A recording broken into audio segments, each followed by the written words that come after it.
शाहरुख खाननं घेतलं लालबागच्या राजाचं दर्शन। दर्शनाकरता गणेश भक्तांची आमदारांना गीता संदेश का देण्यात आला, पाहूयात एक खास रिपोर्ट। कर्मण्येवाधिकारस्ते मा फलेषु कदाचन मा कर्मफल हेतुर्भू मा ते संगोस्त्व कर्मणि। तुम्हारा अधिकार तो केवल कर्म करने का है, फल तो ईश्वर के हाथ में। इसलिए न कर्म से भागना उचित है और ना ही कर्म के फल की आशा रखना उचित है।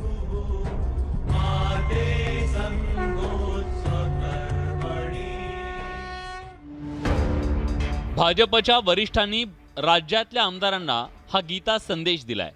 राज्यात मंत्रिमंडळाचा विस्तार कधी होणार याकडे आमदारांचं लक्ष लागलेलं असताना लोकसभा निवडणुकीच्या तयारीला लागण्याचे आदेश देण्यात आले। मंत्रिपद मिळेल याची अपेक्षा ठेवू नका आणि लोकसभेची तयारी करा, म्हणजे मिशन 45चं टार्गेट पूर्ण करण्यासाठी कन्फर्म करा, मात्र मंत्रिपदाच्या फळप्राप्तीची अपेक्षा ठेवू नका, असा राजकीय गीता संदेश मंत्रिपदासाठी इच्छुक असलेल्या आमदारांना देण्यात आलाय। महायुतीचं टार्गेट हे 45+ आहे आणि मला विश्वास आहे की माननीय मोदींच्या नेतृत्वात 9 वर्षात ज्या पद्धतीने देश पुढे गेला आहे, आम्हाला विश्वास आहे की जेव्हा मतदानाला गरीबातला गरीब, श्रीमंतचा श्रीमंत आणि कोणी व्यक्ती गेला, तुम्ही सुद्धा गेले तरी कमळाची बटणच दाबून याल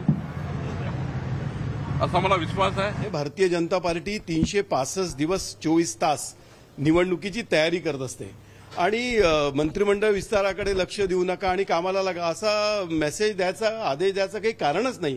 कारण भारतीय जनता पक्ष नेहमीच निवडणुकीची निरंतर तयारी करत असते आणि हे स्वाभाविकच आहे की जेव्हा इलेक्शन्स लगत येऊन ठेपले आहेत त्यावेळेस प्रायोरिटी, फोकस हा इलेक्शनच असतो आणि म्हणून आम्ही सगळे लोक निवडणुकीच्या तयारीला जोरात लागलो आहोतच। इच्छुक आमदारांना लोकसभा निवडणुकीपर्यंत म्हणजे मे महिन्यापर्यंत कर्म करावं लागणार असल्याचं स्पष्ट झालंय। त्यामुळे शिवसेना ठाकरे गटानं इच्छुक आमदारांना चांगलेच टोले लगावलेत।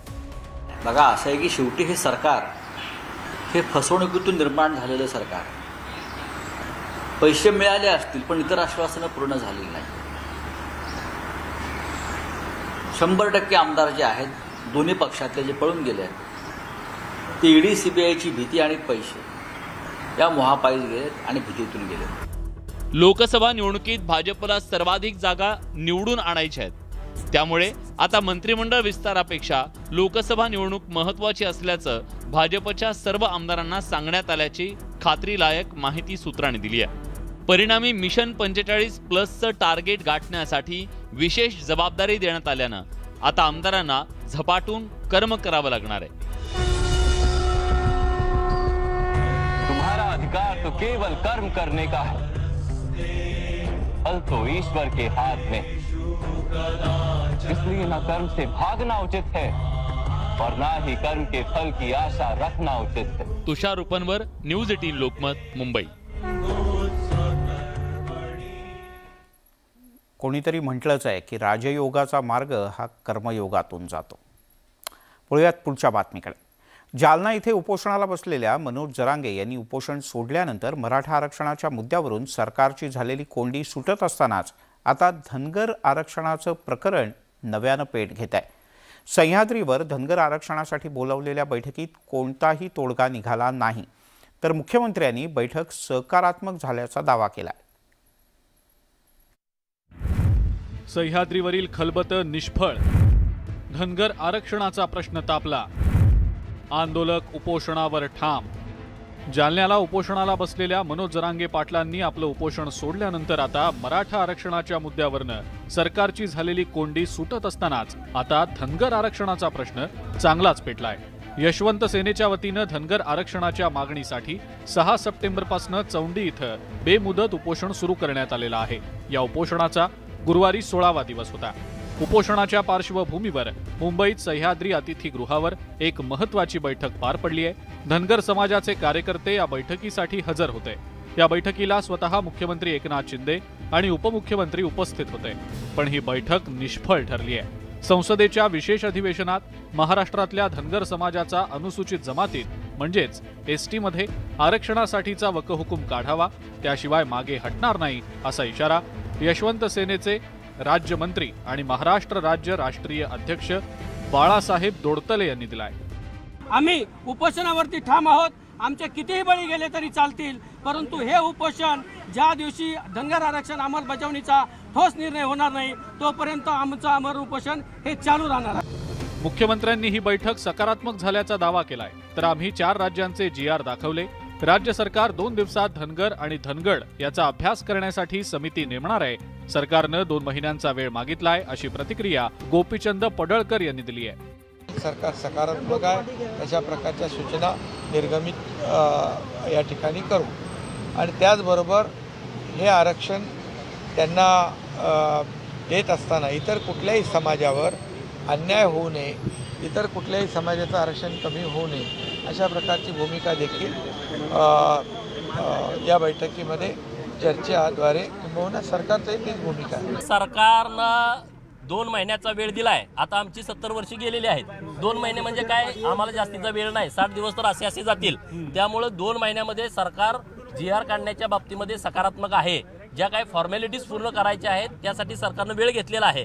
आता मराठा समाजाच्या आरक्षणासाठी सुद्धा त्यांनी वेळ मागून घेतला, तसाच वेळ मागून घेतलाय, तर आम्ही सरकारला वेळ देतो। त्यांनी योग्य फास्टमध्ये सगळ्या ह्या प्रक्रिया पूर्ण करून धनगरांना सर्टिफिकेट देण्याच्या बाबतीमध्ये GR 2 महिन्यानंतर काढावा। राज्यात एकीकडे मराठा आरक्षणासाठी समाज पुन्हा एकदा एकवटत असताना दुसरीकडे ओबीसी बांधव आपल्या आरक्षणातून वाटा न देण्यासाठी उपोषण करतायत, तर धनगर समाजानं पुन्हा एकदा आपल्या आरक्षणाचा प्रश्न मार्गी लावण्यासाठी उपोषणाचं हत्यार उपसल्यामुळे सरकारसमोर आता बाका प्रसंग उभा ठाकलाय। सरकार आता यावर कसा तोडगा काढतं हे येणारी वेळच ठरवेल। तुर्तास wait and watch. Bureau report, news 18 Lokmat. तिकडे मराठा आरक्षणाच्या मुद्द्यावर चर्चेसाठी दिल्लीत सर्वपक्षीय खासदारांची बैठक आयोजित करण्यात आली होती, पण या बैठकीवरून ठाकरे आणि शिंदेच्या नेतृत्वाखालच्या शिवसेनेच्या खासदारांमध्ये मोठा वाद रंगलाय। खासदार राहुल शेवाळे यांनी ठाकरेंच्या भूमिकेवर काही प्रश्नचिन्ह उपस्थित केले आहेत। दिल्लीमध्ये बुधवारी राज्यातील सर्वपक्षीय खासदारांची बैठक आयोजित करण्यात आलेली होती। मराठा आरक्षणाच्या मुद्द्यावर चर्चा करण्यासाठी या बैठकीचं आयोजन करण्यात आलेलं होतं। मात्र या बैठकीतल्या अनुपस्थितीवरून ठाकरे आणि शिंदेच्या शिवसेनेमध्ये राजकारण सुरू झालंय। शिवसेना खासदार हेमंत पाटलांनी ही बैठक आयोजित केली होती, पण या बैठकीकडे शिवसेना उद्धव बाळासाहेब ठाकरे पक्षाच्या खासदारांनी पाठ फिरवली आहे आणि त्यावरून शिंदेच्या नेतृत्वातल्या शिवसेना खासदारांनी टीका केली आहे। महाराष्ट्रातील सर्व खासदारांची मराठा आरक्षणासंदर्भात बैठक आयोजित केली होती। खासदार हेमंत पाटील यांनी त्या संदर्भातला पुढाकार घेतला होता, पण दुर्दैवाने उद्धव बाळासाहेब ठाकरे या गटाचे कोणी खासदार त्या बैठकीला उपस्थित राहिले नाही आणि यावरूनच त्यांची मराठा आरक्षणासंदर्भातली आस्था दिसून येते आणि यापूर्वी पण सामनामध्ये मराठा आरक्षणासंदर्भात कित्येक वेळा खिल्ली उडवलेली आहे। लोकसभेत राज्यातील 46 तर राज्यसभेत 19 खासदार आहेत। मात्र त्यापैकी या सर्वपक्षीय बैठकीला केवळ 21 खासदारांनी आपली हजेरी लावलेली होती, पण या बैठकीकडे केवळ ठाकरेंच्या पक्षातल्या खासदारांनी पाठ फिरवलीच असं नाही, तर काँग्रेस खासदारांनी सुद्धा या बैठकीला महत्त्व दिलं नाही। मनोज जरांगे पाटलांच्या आंदोलनामुळे मराठा आरक्षणाचा मुद्दा पुन्हा एकदा ऐरणीवर आलाय। मराठा आरक्षणासंदर्भात निर्णय घेण्यासाठी जरांगे पाटलांनी राज्य सरकारला 1 महिन्याचा कालावधी दिलाय, तर इकडे विशेष लोकसभा अधिवेशनाच्या पार्श्वभूमीवर मराठा आरक्षणासाठी केंद्रानं विधेयक आणावं अशी मागणी जोर धरतीये आणि त्यामुळेच दिल्लीमध्ये सर्वपक्षीय खासदारांची बैठक बोलावण्यात आलेली होती। मात्र या बैठकीवरून राजकारण रंगल्याचंच पाहायला मिळतंय। Bureau report, news 18 Lokmat.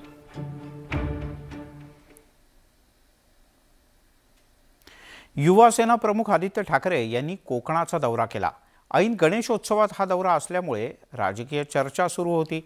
शिवसेनेतल्या फुटीच्या पार्श्वभूमीवर आदित्य ठाकरे यांच्या कोकण दौऱ्याला खास महत्त्व होतं।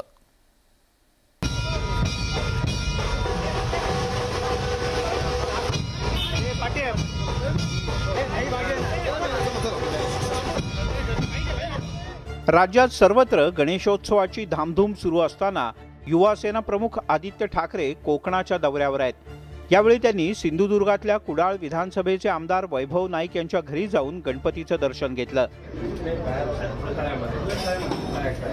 यावेळी आदित्य ठाकरे यांचं जोरदार स्वागत करण्यात आलं।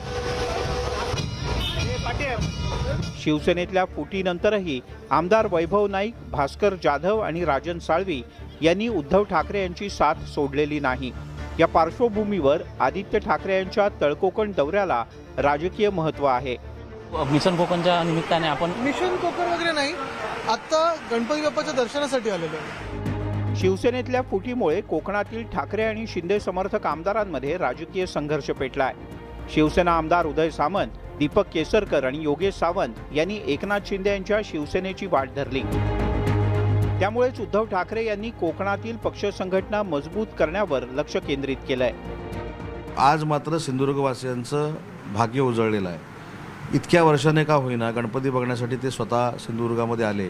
20-25 लोकांकडे ते जाणार होते, ते जाऊ शकले नाहीत त्यांच्या कार्यबाहुल्यांकडे, पुढे 5-6 लोकांकडे ते गेले, सिंधुदुर्गामध्ये गणपती बघायला आले। कोकण हा शिवसेनेचा राजकीय बालेकिल्ला मानला जातो, कारण प्रत्येक विधानसभा निवडणुकीत कोकणातून शिवसेनेला मोठं पाठबळ मिळाल्याचं पाहायला मिळत आहे। त्यामुळे आगामी लोकसभा आणि विधानसभा निवडणुकीत कोकणात राजकीय संघर्ष होण्याची शक्यता नाकारता येत नाही। Bureau report, news 18 Lokmat. एक महत्त्वाची बातमी, महिलांना लोकसभेत 33% आरक्षण देणारं विधेयक मंजूर झालंय। या विधेयकाला एक पक्ष सोडून बाकी सगळ्यांनी पाठिंबा दिला।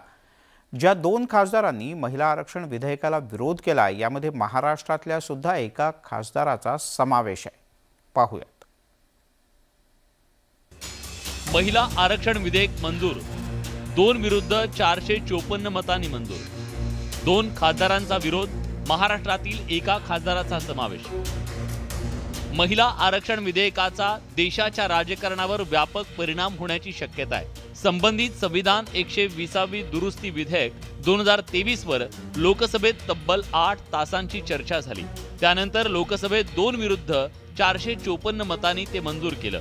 यात काँग्रेस, सपा, द्रमुक, तृणमूल काँग्रेससह सभागृहातील सर्व विरोधी पक्षांनी विधेयकाला पाठिंबा दिला।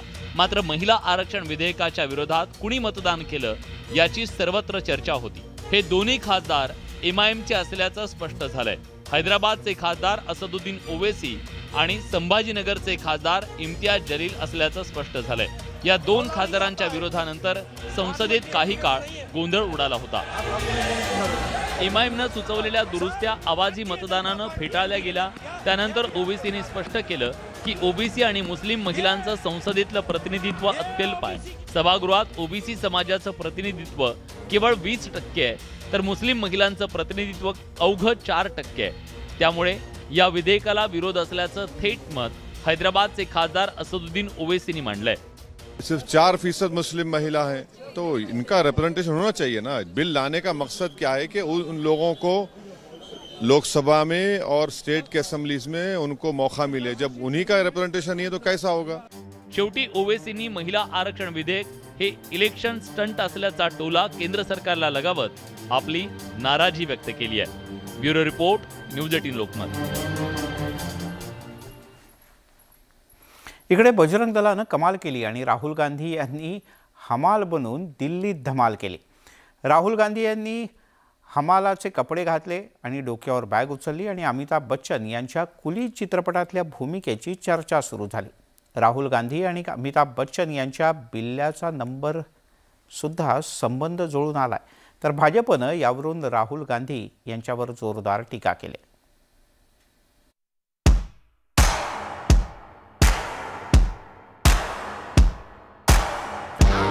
राहुल गांधींनी हमाल बनून डोक्यावर सुटकेस घेतली आणि देशभरातल्या माध्यमांमध्ये धमाल सुरू झाली। सामान्यांमध्ये चर्चा सुरू झाली। हमालाप्रमाणे लाल शर्ट आणि दंडाला बिल्ला लावून राहुल गांधींनी काही प्रवाशांच्या सुटकेस उचलल्या। काँग्रेस नेते राहुल गांधींनी दिल्लीतल्या आनंद विहार रेल्वे स्टेशनवर हमालांसोबत संवाद साधला। या रेल्वे स्टेशनवरील हमालांनी राहुल गांधींना भेटण्याची इच्छा व्यक्त केली। त्यांच्या इच्छेचा मान राखून राहुल गांधी रेल्वे स्टेशनवर पोहोचले। तिथं गेल्यावर हमालांसोबत संवाद साधून प्रवाशांच्या सुटकेस त्यांनी डोक्यावर घेतल्या। यावेळी हमालांनी त्यांच्या समस्या मांडल्या। राहुल गांधींची ही कृती त्यांच्या साधेपणाची साक्ष देणारी असल्याचं काँग्रेसचं म्हणणं आहे। राहुल जी यदि जनसामान्य में मिक्स हो रहे, लोगों की समस्या जानने की कोशिश कर रहे हैं, वो कूली हो या मोटरसाइकिल मैकेनिक हो या फिर ड्राइवर हो, तो आपको क्यों इतनी जलन हो रही है? आपने कभी इन लोगों की तरफ देखा भी है? आपने कभी इन लोगों को जानने की कोशिश की इनका क्या दुख है? ये फैक्ट है कि आप डरे हुए हो और इसलिए आप ये सारी बातें बोल रहे, नेगेटिव बातें बोल रहे। राहुल गांधींनी 2 महिन्यांपूर्वी दिल्लीतल्या करोल बागमध्ये एका गॅरेजला भेट दिली। तिथल्या मेकॅनिक सोबत चर्चा करून बाईकच्या दुरुस्तीमध्ये राहुल गांधींनी हातभार लावला। तर त्याआधी राहुल गांधींनी एका ढाब्यावर ट्रक ड्रायव्हर सोबत चर्चा करून त्याचे प्रश्न जाणून घेतले। इतकंच नाही तर ट्रकच्या केबिनमध्ये बसून प्रवास केला। अमेरिकेच्या दौऱ्यावर असताना राहुल गांधींना तिथल्या भारतीय बस ड्रायव्हर सोबत संवाद साधत प्रवास केला।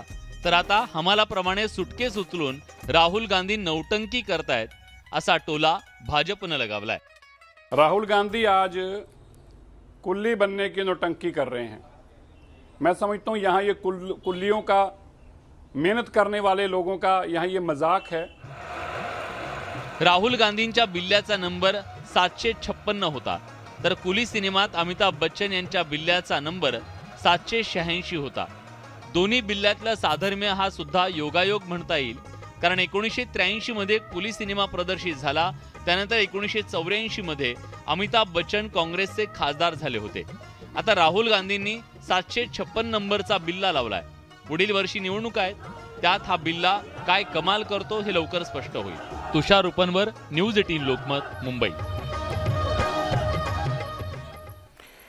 यासोबत बुलेटिनमध्ये इथे थांबूयात, पण विधानसभा अध्यक्ष राहुल नार्वेकर यांच्या दिल्ली दौऱ्यावरून सध्या जोरदार राजकीय चर्चा सुरू आहे।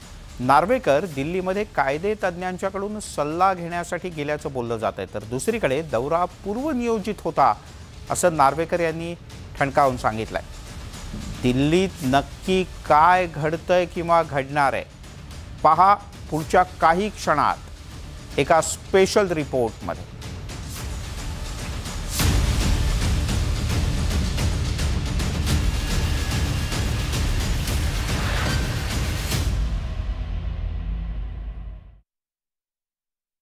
स्थापन करण्याचा निर्णय घेण्यात आला आणि या निर्णयाच्या विरोधात लातूर बाजार समिती बंद ठेवण्यात येणार आहे। तर लातूर जिल्हा हा सोयाबीन हब म्हणून ओळखला जातो आणि त्यामुळे आता सोयाबीन संशोधन केंद्र लातूर इथं स्थापन करावं। काळात प्राध्यापक आणि शिक्षकांच्या समस्या सोडवण्यासाठी प्रयत्नशील राहणार असल्याचं सोनवणे यांनी सांगितलंय।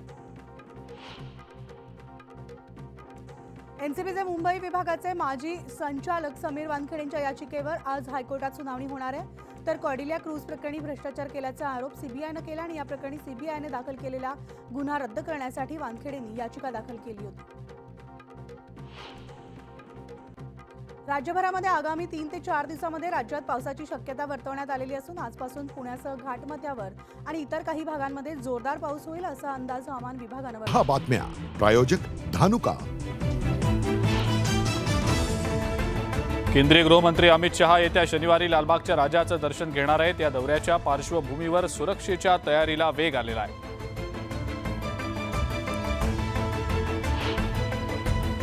लालबागच्या राजाच्या चरणी दुसऱ्या दिवशीही भाविकांकडून भरभरून दान करण्यात आलेलं आहे। दुसऱ्या दिवश्यी तब्बल 60,62,000च्या रोख रकमेसह सोने चांदीचे दागिनेही बाप्पाच्या चरणी अर्पण करण्यात आलेले आहेत। अभिनेता शाहरुख खाननं मुंबईतल्या लालबागच्या राजाचं दर्शन घेतलं। यावेळेला शाहरुखला पाहण्यासाठी चाहत्यांनी तुफान गर्दी केली होती। उपमुख्यमंत्री देवेंद्र फडणवीसांनी पुण्यातल्या श्रीमंत श्री दगडूशेठ गणपतीचं दर्शन घेतलं आणि यावेळेला त्यांनी गणरायाची आरती सुद्धा केली आहे। पंतप्रधान नरेंद्र मोदींचं उद्या भाजप मुख्यालयात महिला मोर्चाकडून भव्य स्वागत केलं जाणार आहे। महिला आरक्षण विधेयक मंजूर झाल्याच्या पार्श्वभूमीवर स्वागताच्या तयारीला वेग आलाय। खलिस्तानी समर्थक हरदीप सिंग निज्जरच्या हत्येनंतर भारत आणि कॅनडामधले संबंध बिघडले। कॅनडातील व्हिसा सेवा बंद करण्याचा केंद्र सरकारचा निर्णय। भंडाऱ्यात जोरदार पाऊस झालाय। 2 दिवस जोरदार पाऊस बरसल्यानं नदी आणि ओढ्यांच्या प्रवाहात वाढ झालेली आहे। अमरावती शहरासह धामणगाव रेल्वे, मेळघाट, वरुडसह आसपासच्या भागात जोरदार पाऊस बरसलाय।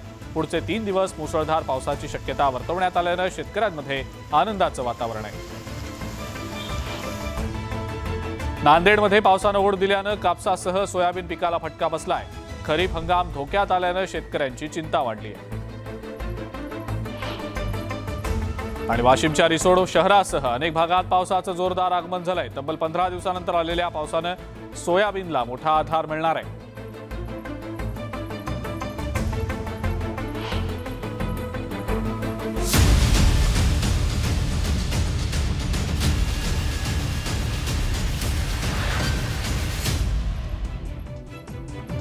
नमस्कार, मी अजिंक्य भातंब्रेकर. तुम्ही पाहताय न्यूज 18 लोकमत. विशेष मध्ये महत्त्वाच्या घडामोडींचा आढावा घेण्याआधी पाहूयात हेडलाईन्स. महत्त्वाच्या बातम्या. प्रायोजक अमृत नोनी पेन रिलीफ स्प्रे.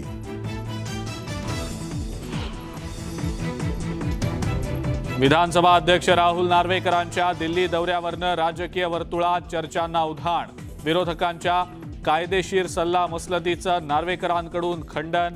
दौरा पूर्वनियोजित असल्याचा दावा. मंत्रिपदासाठी इच्छुक आमदारांना मिशन 45+चं टार्गेट. लोकसभेसाठी कर्म करण्याचा भाजपनं दिला गीता संदेश. सरकारसोबत झालेल्या बैठकीनंतरही धनगर समाज आंदोलनावर ठाम. धनगरांसाठी एसटी आरक्षणाचा GR काढावा. बैठकीत शिष्टमंडळाची मागणी.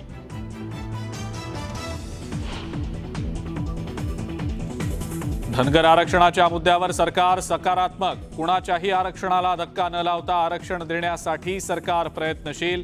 मुख्यमंत्री एकनाथ शिंदेंची माहिती.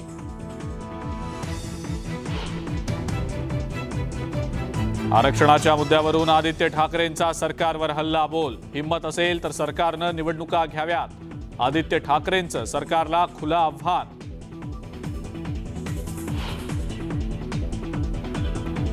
पंतप्रधान नरेंद्र मोदींचं उद्या भाजप मुख्यालयात महिला मोर्चाकडून भव्य स्वागत. महिला आरक्षण विधेयक मंजूर झाल्याच्या पार्श्वभूमीवर पंतप्रधान मोदींवर शुभेच्छांचा वर्षाव.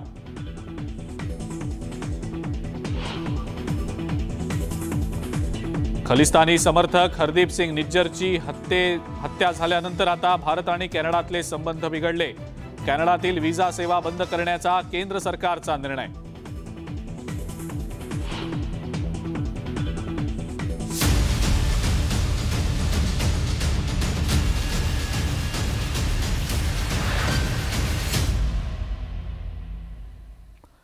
भारत आणि कॅनडा दरम्यानचे संबंध चांगलेच ताणले गेलेत. फरार गँगस्टर सुखदुल सिंग उर्फ सुक्खा दुनुके याची हत्या झाल्यानं जगभरामध्ये खळबळ उडालेली आहे.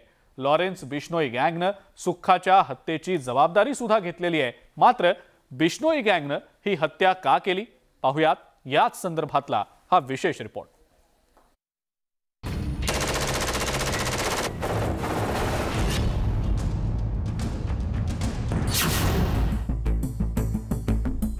कॅनडातील पिनिपेग सिटीमध्ये भारतातील फरार गँगस्टर सुखदुल सिंग उर्फ सुक्खा दुनुकेची हत्या करण्यात आली. त्याआधी खलिस्तानी दहशतवादी हरदीप सिंह निज्जरच्या हत्येवरून कॅनडासोबतचा वाढलेला तणाव सुक्खूच्या हत्येनं आणखीन वाढलाय. खरं तर खळबळ निर्माण झाली.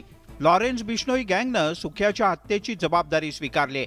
लॉरेन्स बिश्नोईच्या एका फेसबुक प्रोफाईलवरून सुक्ख्याच्या हत्येचं कारण उघड झालंय.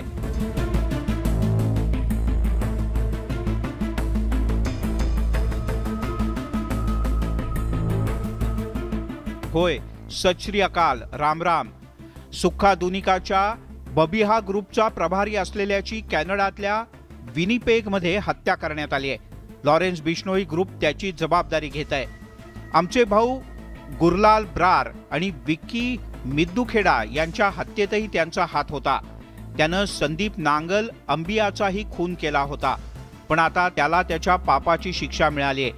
जे लोक अजूनही शिल्लक आहेत ते कुठेही जाऊ देत, प्रत्येकाला त्यांच्या पापाची शिक्षा होईलच. सुख्यानं आधी केलेल्या हत्यांचा बदला बिश्नोई गँगनं घेतलाय. आरोपी सुक्खा हा खलिस्तानी दहशतवादी अर्शदीप सिंह उर्फ अर्श दलाचा राईट हँड मानला जातो. NIAच्या वॉन्टेड यादीत सुद्धा त्याचा समावेश होता.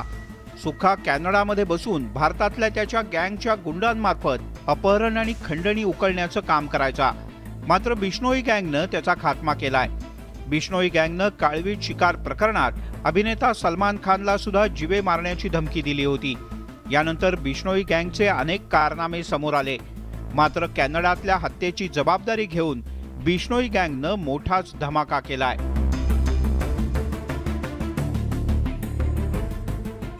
भारत आणि कॅनडाचे परराष्ट्रीय संबंध सध्या तणावात आहे. दरम्यान कॅनडामधील गँगस्टर सुखदुल सिंग उर्फ सुखा याची हत्या करण्यात आली आहे. त्यामुळे या तणावात एक जळता निखारा पडलेला आहे. मात्र या मुद्द्यावरती कॅनडा काय भूमिका घेतं हे पाहणं अतिशय महत्त्वाचं असणार आहे.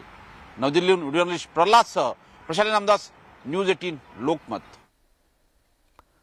भारत आणि कॅनडा दरम्यानच्या तणावाच्या पार्श्वभूमीवर एनआयएनं खलिस्तानी दहशतवाद्यांच्या विरोधात आता कारवाईचा बडगा उगारलाय. एनआयएनं मोस्ट वॉन्टेड दहशतवाद्यांची यादीच जाहीर केली आहे. परदेशात दडून बसलेल्या या दहशतवाद्यांचं आता धाबं दणाणलंय. एनआयए अर्थात राष्ट्रीय तपास संस्थेनं खलिस्तानी दहशतवाद्यांच्या विरोधात आक्रमक पवित्रा घेतलाय. बब्बर खालसा इंटरनॅशनल संघटना आता एनआयएच्या रडारवर आहे. भारतात दहशतवादी कारवायांना खतपाणी घालण्याचा BKI अर्थात बब्बर खालसा इंटरनॅशनलकडून प्रयत्न केला जातो. या पार्श्वभूमीवर एनआयएनं मोस्ट वॉन्टेड खलिस्तानी दहशतवाद्यांची यादीच जाहीर केली आहे. हरविंदर सिंग संधू उर्फ रिंदा, बक्षीस 10 लाख रुपये. लखबीर सिंग संधू उर्फ लांडा, बक्षीस 10 लाख रुपये. या दोन्ही खलिस्तानी दहशतवाद्यांची माहिती देणाऱ्याला प्रत्येकी 10 लाख रुपयांचं बक्षीस देण्याची घोषणा एनआयएनं केली आहे. याशिवाय परमिंदर सिंग कायरा उर्फ पट्टू, सतनाम सिंग उर्फ सतबीर सिंग उर्फ सत्ता आणि यदविंदर सिंग उर्फ यड्डा या तिघांवर प्रत्येकी 5 लाख रुपयांचं बक्षीस जाहीर करण्यात आलंय. पंजाबमध्ये शस्त्र आणि अंमली पदार्थ तस्करी प्रकरणी BKIवर सरकारनं यापूर्वीच बंदी घातली आहे. BKIशी या मोस्ट वॉन्टेड दहशतवाद्यांचा संबंध असल्याचं सुद्धा उघड झालंय. असं म्हणतात की तरुणाई जी ड्रग्जच्या विळख्यात सापडत चालली आहे याच्यामागे BKIचा हात, या दहशतवादी संघटनेचा हात हा सगळ्यात मोठा आहे. ड्रग्जची तस्करी करणं, आणखी त्याचबरोबर शस्त्रास्त्रांची सुद्धा तस्करी करणं, आणखी हे करत करत BKIनं आपलं जाळं पसरायला सुरुवात केली. अनेक वेगळ्या प्रकारच्या तरुणांना आमिष दाखवून आपल्या संघटनेमध्ये ओढायला सुरुवात केली. व्यापारी आणि प्रतिष्ठित व्यक्तींच्याकडून मोठ्या प्रमाणात खंडणी उकळण्याचा यांच्यावर आरोप आहे. पंजाबमध्ये दहशत निर्माण करण्याच्या उद्देशानं टार्गेट किलिंग आणि सरकारी यंत्रणांवर हल्ले घडवून आणल्याचा तपास यंत्रणांना संशय आहे.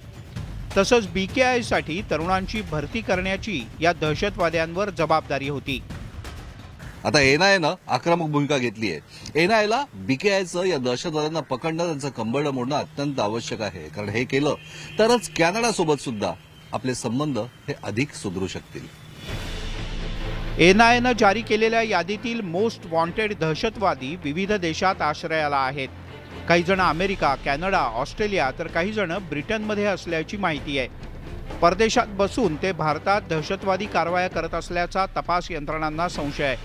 पण एनआयएनं मोस्ट वॉन्टेड खलिस्तानी दहशतवाद्यांच्या विरोधात कारवाईचा बडगा उगारलाय. त्यामुळे या दहशतवाद्यांचं धाबं दणाणलंय. ब्युरो रिपोर्टचं प्रशांत बाग, न्यूज 18 लोकमत, मुंबई. कॅनडातली व्हिसा सेवा बंद करण्याचा अत्यंत मोठा निर्णय केंद्र सरकारनं घेतलाय. कॅनडातील हरदीप सिंग निज्जर हत्या प्रकरणावरनं या दोन्ही देशांमधले संबंध आता कमालीचे ताणले गेलेले आहेत. आणि याच संदर्भातला हा याविषयीचा महत्त्वाचा रिपोर्ट पाहूया. खलिस्तानी समर्थक हरदीप सिंग निज्जरच्या हत्या आणि त्यापाठोपाठ फरार गँगस्टर सुखदुल सिंह सुक्खरची हत्या झाली. या प्रकरणावरून कॅनडाचे पंतप्रधान जस्टिन ट्रूडो यांनी भारतावर गंभीर आरोप केले. त्यांच्या आरोपानंतर दोन्ही देशातल्या संबंधांमध्ये मिठाचा खडा पडला. परिणामी संतप्त झालेल्या केंद्र सरकारनं कॅबिनेट बैठकीत कॅनडातील भारतीय व्हिसा सेवा तात्पुरती बंद करण्याचा निर्णय घेतला. एवढंच नाही तर पुढच्या सूचना मिळेपर्यंत ही सेवा स्थगित असेल असं कॅनडातल्या व्हिसा केंद्राच्या संकेतस्थळावर नमूद करण्यात आलंय. भारतातून कॅनडामध्ये जाणाऱ्या आणि कॅनडातून भारतात येणाऱ्या असंख्य भारतीय तसंच कॅनेडियन नागरिकांना या निर्णयाचा फटका बसण्याची शक्यता आहे। हमारे जो कनाडा में हाई कमिश्नर और कॉन्सुलेट्स हैं उनको किस तरह के सिक्योरिटी थ्रेट्स वो फेस कर रहे हैं उसको आप जानते हैं। इससे उनका जो सामान्य कामकाज होता है उसमें बाधा पड़ी है, उसमें डिसरप्शन आई है। इसीलिए हमारी हाई कमिशन और कॉन्सुलेट्स अब टेम्पररीली वीजा एप्लीकेशंस नहीं प्रोवाइड कर पा रही हैं। कॅनडातील हरदीप सिंग निज्जर हत्या प्रकरणाची चर्चा देशभरात सुरू झाली आहे। या हत्या प्रकरणात भारताचा सहभाग असल्याचा खळबळजनक आरोप कॅनडानं केला। त्याची चौकशी सुरू असल्याचं सुद्धा कॅनडाचं म्हणणं आहे। त्यामुळे दोन्ही देशातले संबंध ताणले गेलेत। अमेरिका आणि ऑस्ट्रेलियानं कॅनडाची बाजू घेतलेली असतानाच भारतानं सुद्धा सडेतोड उत्तर देण्याची भूमिका घेतली। दोन्ही देशांनी एकमेकांच्या उच्चपदस्थ अधिकाऱ्यांची हकालपट्टी केली। कॅनडाच्या आरोपांनंतर भारत सरकारनं कॅनडामधल्या भारतीयांना मार्गदर्शक सूचना जारी केल्यात। कॅनडामधील भारत विरोधी कारवाया, राजकीय पुरस्कृत गुन्हे यामुळे भारतीय नागरिकांनी काळजी घेणं आवश्यक असल्याचं केंद्र सरकारकडून सांगण्यात आलंय। प्रशांत लीला रामदास, न्यूज 18 लोकमत, नवी दिल्ली। विधानसभा अध्यक्ष राहुल नार्वेकरांच्या दिल्ली दौऱ्यावरनं आता राजकीय चर्चा सुरू झालेली आहे। शिवसेनेतल्या 16 आमदारांच्या अपात्रतेसंदर्भातला निर्णय घेण्यापूर्वी नार्वेकर दिल्लीत कायदेतज्ञांकडून सल्ला घेणार असल्याचं बोललं जात आहे। मात्र नार्वेकरांनी त्याचं खंडन केलंय। हा आपला पूर्वनियोजित दौरा असल्याचं स्पष्टीकरण नार्वेकरांनी दिलंय।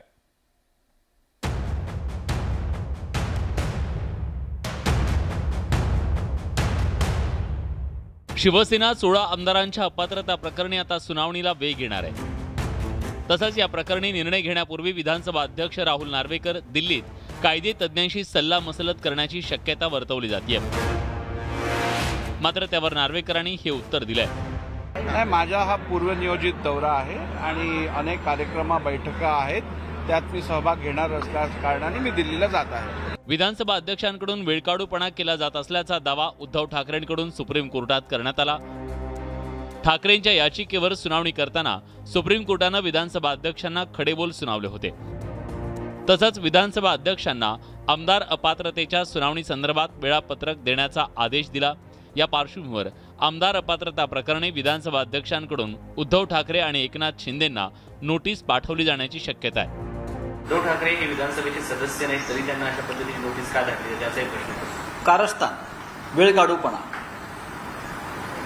सत्तेचा गैरवापर, बरं का, यापेक्षा वेगळं काय। गेल्या वर्षी शिवसेनेतल्या फुटीनंतर उद्धव ठाकरेंनी एकनाथ शिंदेंसह 16 आमदारांना अपात्रतेची नोटीस बजावली। त्यावर विधानसभा अध्यक्षांना वाजवी वेळेत निर्णय देण्याचा आदेश सुप्रीम कोर्टाच्या घटनापीठानं दिला होता।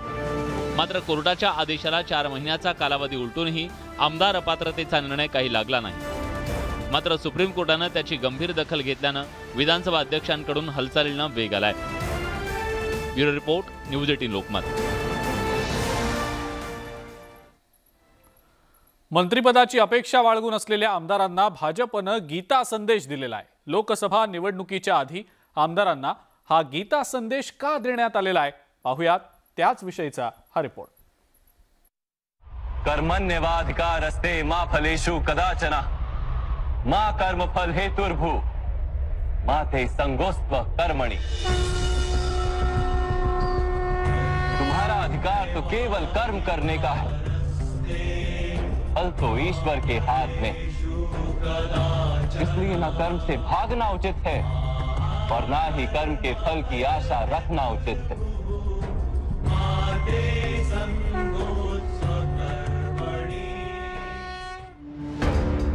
भाजपच्या वरिष्ठांनी राज्यातल्या आमदारांना हा गीता संदेश दिलाय। राज्यात मंत्रिमंडळाचा विस्तार कधी होणार याकडे आमदारांचं लक्ष लागलेलं असताना लोकसभा निवडणुकीच्या तयारीला लागण्याचे आदेश देण्यात आलेत। मंत्रिपद मिळेल याची अपेक्षा ठेवू नका आणि लोकसभेची तयारी करा, म्हणजे मिशन 45चं टार्गेट पूर्ण करण्यासाठी कन्फर्म करा, मात्र मंत्रिपदाच्या फळप्राप्तीची अपेक्षा ठेवू नका, असा राजकीय गीता संदेश मंत्रिपदासाठी इच्छुक असलेल्या आमदारांना देण्यात आलाय।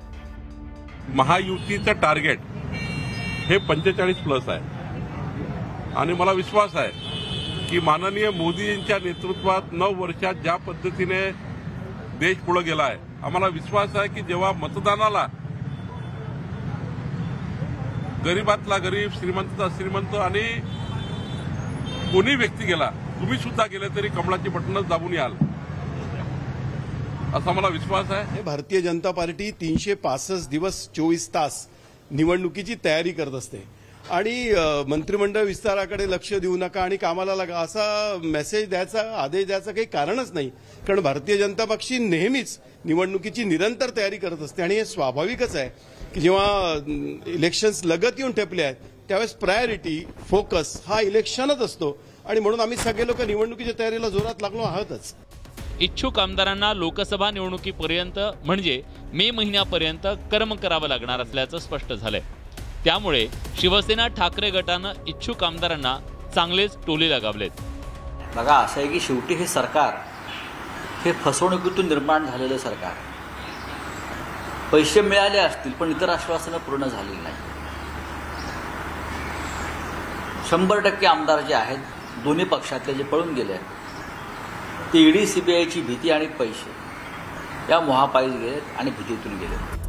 लोकसभा निवडणुकीत भाजपला सर्वाधिक जागा निवडून आणायच्या आहेत. त्यामुळे आता मंत्रिमंडळ विस्तारापेक्षा लोकसभा निवडणूक महत्त्वाची असल्याचं भाजपच्या सर्व आमदारांना सांगण्यात आल्याची खात्रीलायक माहिती सूत्रांनी दिली आहे. परिणामी मिशन 45+ टार्गेट गाठण्यासाठी विशेष जबाबदारी देण्यात आल्यानं आता आमदारांना झपाटून कर्म करावं लागणार आहे. तुम्हारा अधिकार तो केवल कर्म करने का है, फल तो ईश्वर के हाथ में. इसलिए ना कर्म से भागना उचित है और ना ही कर्म के फल की आशा रखना उचित है. तुषार उपनवर, न्यूज 18 लोकमत, मुंबई.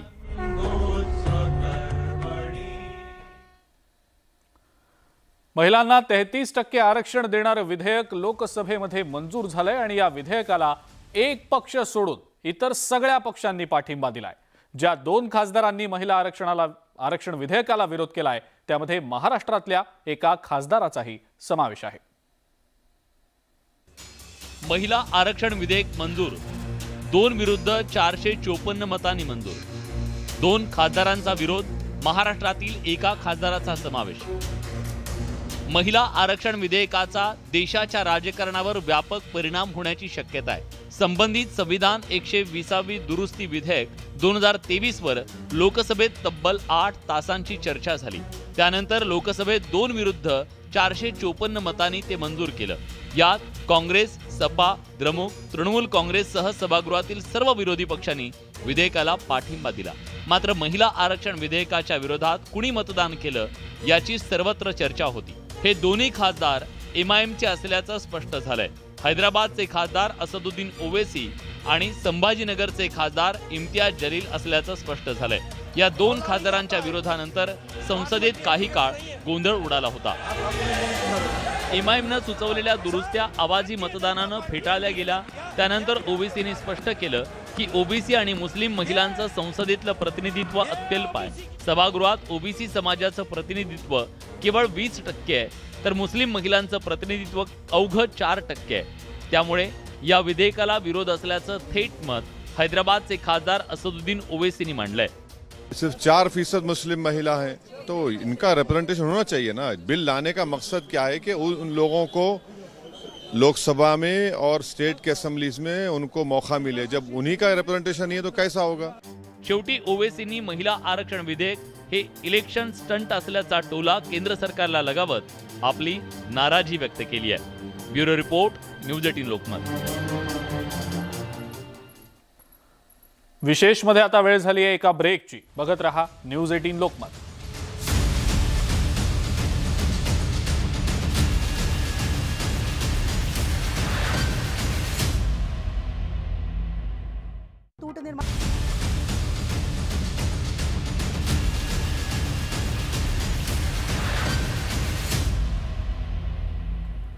गेल्या 2 दिवसांपासून नाशिक जिल्ह्यातल्या 17 बाजार समित्यांमधले कांदा लिलाव ठप्प पडलेले आहेत आणि यावर तोडगा काढण्यासाठी गुरुवारी नाशिकचे पालकमंत्री दादा भुसे आणि कांदा व्यापारी यांच्यामध्ये झालेली बैठक निष्फळ ठरलेली आहे. त्यामुळे आता पुढच्या काळात नेमकं काय होणार हे पाहणं अत्यंत महत्त्वाचं ठरेल. कांदा प्रश्नावर तोडगा कधी? 17 बाजार समित्यांमधला कांदा लिलाव ठप्प. पालकमंत्र्यांसोबतची बैठकही निष्फळ.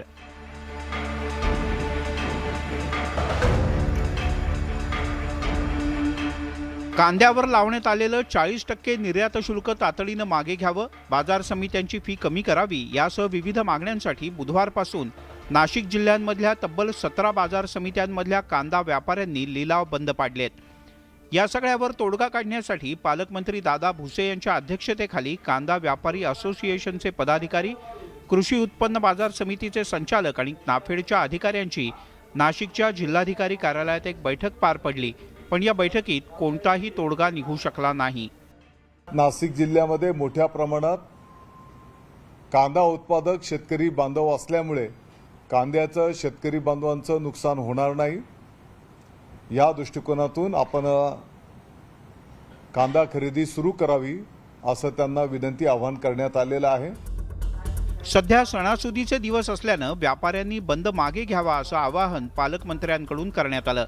यावर कांदा व्यापारी असोसिएशनच्या प्रतिनिधींनी संघटनेच्या पदाधिकाऱ्यांची आणि सभासदांशी चर्चा करण्याकरता शुक्रवारपर्यंतचा वेळ मागून घेतला.